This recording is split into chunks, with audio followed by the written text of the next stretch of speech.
There's a couple letters that you'll never hear unless it's an English word. G, for example.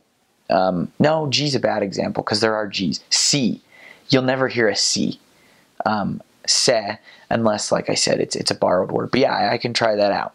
So it's A, B, C, D, F, G, I, Ya, Ko, L, M, N, O, P, T.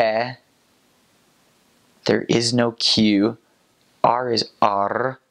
Important thing to realize, Finns roll their R's very hard, a lot more so than like Spanish. So they really, especially some of the older people, really get into that R.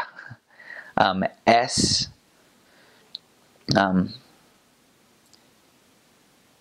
V. And that's really it. And then they have the A, and so that's the alphabet. That's how all those letters sound. And like I said, so like the letter I is E. That's how it's pronounced. Anytime you see an I, regardless of what word it's in, regardless of what consonants it follows, it's always E. So that is pretty nice. And they use I, and they'll stick it on the end of borrowed words.